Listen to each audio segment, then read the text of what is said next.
यहाँ पे भारत सरकार की डबल इंजन सरकार के 12 साल पूरे हुए, उसके दौरान जो विकास का कार्य हुआ उसके बारे आपके साथ चर्चा करने आया हूँ। और मैं समझता हूँ कि बहुत अच्छा होगा कि हम जितना थोड़ा समय हमारे पास है उसमें कुछ मैं आपके सामने आंकड़े रखूं। माननीय प्रधानमंत्री जी ने जब 2014 में दायित्व संभाला था, उस समय हमारी जो अर्थव्यवस्था थी आज से आधी थी। विश्व भर में हमारे 10वें या 11वें स्थान पे थे हम। वहां से करते करते आज हम $4 ट्रिलियन की इकोनॉमी हो गए। और इस समय जिस गति से हमारी अर्थव्यवस्था बढ़ रही है, मैं सिर्फ सोनभद्र की बात नहीं करता, यहाँ पे पर कैपिटा इनकम 2018 में 43,000 थी, आज 1,20,000 है पर कैपिटा इनकम सोनभद्र की। ये बैकवर्ड डिस्ट्रिक्ट माना जाता था और एस्पिरेशनल डिस्ट्रिक्ट में से था। 112 जो नीति आयोग ने एस्पिरेशनल डिस्ट्रिक्ट की लिस्ट बनाई, उसमें सोनभद्र का नंबर नीचे आता था। आज डीएम साहब मेरे को बता रहे थे कि जो क्या रैंकिंग की बात है, डेल्टा रैंकिंग में 1 नंबर पे आ गया, जो हमने रिव्यू किया। हाँ, काम अभी भी बाकी है। देखिए, आप मेडिकल कॉलेज बनवा लीजिए, आप अस्पताल बनवा लीजिए, पर आपको मेडिकल कॉलेज में पढ़ाने वालों को भी लाना होगा, अस्पताल में डॉक्टरों को भी लाना होगा। अगर वहां 50% वैकेंसी हुई तो ये काम हो रहा। मेरा ये कहना नहीं है कि सारा काम एकदम हो गया, नहीं, पर जिस गति से काम हो रहा है, मुझे पूरा विश्वास है कि सोनभद्र सिर्फ एस्पिरेशनल डिस्ट्रिक्ट नहीं, अब मैं समझता हूँ कुछ ही समय की बात है, इसको एक मॉडल डिस्ट्रिक्ट माना जाएगा। कुछ मैं आपके सामने और आंकड़े बता रख दूं। उत्तर प्रदेश के प्रधानमंत्री गरीब कल्याण योजना में 14 करोड़ 62 लाख लाभार्थी हैं।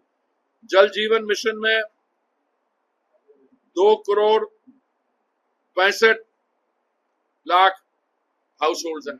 अभी भाई साहब एक प्रश्न पूछ रहे थे, बिल्कुल बात सही है, कुछ समस्या है जल जीवन मिशन में, वो सिर्फ यहाँ की नहीं है, देश भर की है, उनको एड्रेस किया जा रहा है और मुझे पूरा विश्वास है going forward we solve that problem. Pradhan Mantri Ujjwala योजना जो मेरे मंत्रालय से जुड़ी हुई है, ये योजना 2016 में इसकी शुरुआत की गई। इसके तहत हमारे जो इकोनॉमिकली वीकर सेक्शन परिवार है, उनको सिलेंडर 300 रुपए कम का मिलता है। अगर आज मार्केट प्राइस 942 रुपए है, तो उज्ज्वला के लाभार्थी को शायद 642 रुपए का मिलता है। यहाँ पे उत्तर प्रदेश में 1 करोड़ 90 लाख इसके लाभार्थी हैं उज्ज्वला योजना के। प्रधानमंत्री आवास योजना ग्रामीण क्षेत्र वाले में 36,43,000 लाभार्थी हैं। प्रधानमंत्री आवास योजना शहरी 21,35,000 आवास कंप्लीट करके लाभार्थियों को दिए गए। ग्रामीण क्षेत्र के भी जो मैंने आंकड़े रखे हैं, ये कंप्लीट करके लाभार्थियों को दिए हैं। जो बन रहे हैं उसके मैं अभी आंकड़े नहीं दे रहा। प्रधानमंत्री जन धन योजना total accounts open 10 crore 36 lakh. प्रधानमंत्री स्वनिधि योजना सैंक्शन लोन 22,85,000।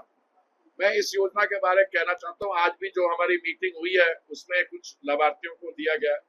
देखिए, महामारी का जब सामना करना पड़ा, बड़ी प्रॉब्लम्स हुई, बिकॉज इकोनॉमिक एक्टिविटी बिल्कुल बंद हो गई। तो जो बेचारे हमारे बहन भाई थे, जो रेडी पटरी पे अपना धंधा करते थे, जो रोज मनी लेंडर के पास जाके लोन लेके, और उनकी सारी धंधा ही बंद हो गया। तो माननीय प्रधानमंत्री जी ने ये नई योजना शुरू की, जिससे पहले आप 10,000 का लोन लीजिए, कोई कोलैटरल की जरूरत नहीं, 10,000 का लोन आप लौटाइए, फिर 20-25 का मिलेगा, ले जा के 80,000। तो ये बहुत सफल योजना है। मैं इस योजना के साथ जुड़ा रहा हूँ 7 साल। अभी भी जो स्वनिधि के लोग हैं, जो एसोसिएशन है, मुझे अपना पेट्रन मानते हैं और मैं समझता हूँ कि उस समय जो काम हुआ उसने हमें बचाया, क्योंकि नहीं तो महामारी के दौरान और भी नुकसान होना था। इसमें उत्तर प्रदेश में 22,85,000 लाभार्थी हैं। आयुष्मान भारत योजना, जिसके तहत हर एक परिवार को 5 लाख रुपए की सुविधा मिलती है, दवाइयों के लिए, इलाज करवाने के लिए 5 लाख 5 करोड़ 80 लाख है। प्रधानमंत्री किसान सम्मान निधि में 3 करोड़ 14 लाख है। देखिए ऐसे मैं आपको आंकड़े, राष्ट्रीय मार्केट में जो तेल का दाम कम हो गया तो यहाँ भी कम होगा कभी? अरे बढ़ा ही नहीं है मेरे भाई, सवाल तो समझ तो लो। मैं समझाता हूँ आपको, कैसे नहीं मैं समझाता हूँ। क्योंकि 3 बार माननीय प्रधानमंत्री जी ने 3 बार नवंबर 2021 में, मई 2022 में और अभी सेंट्रल एक्साइज ड्यूटी कम कर दी है। इसका मतलब क्या हुआ, 10 रुपए पर लीटर पेट्रोल का और 10 रुपए पर लीटर डीजल का अपने पे बोझ लिया। 1 लाख करोड़ वित्त मंत्री, अभी मैं उसके एक भाई साहब ने पूछा था, मैंने उसे पूरा जवाब दिया और आप अपने उस पे लेना सुन लीजिए। विश्व भर में संयुक्त राष्ट्र में 193 देश हैं। जापान के अलावा भारत देश है जिसमें सबसे कम दाम बढ़ा। और फरवरी 2022 में जब यूक्रेन और रूस की का युद्ध शुरू हुआ और अभी 108 दिन से स्ट्रेट ऑफ हॉर्मुज की लड़ाई चल रही है, यहाँ पे एक्साइज ड्यूटी के हमारी कंपनियों को ओएमसी के 1,01,000 करोड़ दिन का नुकसान, पर हमने लोगों तक नहीं पहुंचाया। माननीय प्रधानमंत्री जी ने टोटल दाम बढ़ाया 7 रुपए 60 पैसे पेट्रोल का, उतना ही डीजल का, और वो अगर 2022 के दाम से करो तो कम हुआ। तो इसलिए आपका ये सवाल है कि आपने बढ़ने नहीं दिया और गिरेंगे, उस पे जब गिरेंगे तो तब होगा। ऐसे होता है कि अभी किसी कंपनी के पास तेल है, वो 90 रुपए 100 रुपए पे खरीदा हुआ, जब नीचे जाएगा तब होगा। इसलिए जब आप ऐसा प्रश्न पूछते हैं आप, मुझे बड़ी खुशी होती है कि मुझे भी जानकारी देने का। राम मंदिर में जो चोरी का मामला, अरे सुनिए, राम मंदिर के बारे योगी जी ने जो कहा है, 12 साल के हम विकास के बारे कर रहे हैं। आपका कौन सा अखबार है, कहाँ से आया आप, कौन से आए? सहारा से, आपको बधाई हो।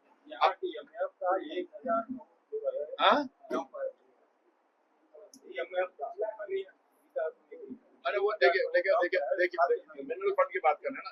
देखिए मिनरल फंड की यूटिलाइजेशन है वो डिस्ट्रिक्ट पे डिपेंड करती है। अभी आपके बहुत एक्टिव डिस्ट्रिक्ट मैजिस्ट्रेट आ गए हैं, उसकी यूटिलाइजेशन का आप देखिए। मेरा काम डिस्ट्रिक्ट को चलाना नहीं है, क्योंकि मैंने ये डिस्ट्रिक्ट गोद में ली हुई है उसके बारे। और बहुत बहुत शुक्र है आपका कि आपने ये पेट्रोल और इसका दाम पूछा, क्योंकि ऐसा होता है पेट्रोल की प्राइसिंग के बारे में जानकारी दे दूं आपको थोड़ा सा। एक तो कॉस्ट ऑफ प्रोडक्शन होती है, वो तो अंतरराष्ट्रीय तय होती है, उसके बाद इंश्योरेंस लगता है, फ्रेट लगता है, उसके बाद सेंट्रल एक्साइज लगती है, वो प्रधानमंत्री जी ने 3 बार कम की है। और जो भारतीय जनता पार्टी के राज्य हैं, सरकार है, उन्होंने अपना वैट भी कम किया है। इसलिए जो हमारी बीजेपी की सरकार है, अगर हमारे यहाँ पेट्रोल 1 लीटर 102 रुपए का मिलता है तो नॉन बीजेपी स्टेट में 115 का मिलता है। बहुत बहुत धन्यवाद। आपके राज्य की खबरें, आपके शहर की खबरें सबसे पहले जानने के लिए देखते रहें अमर उजाला। चैनल को सब्सक्राइब जरूर कर लें और पाएं हर अपडेट।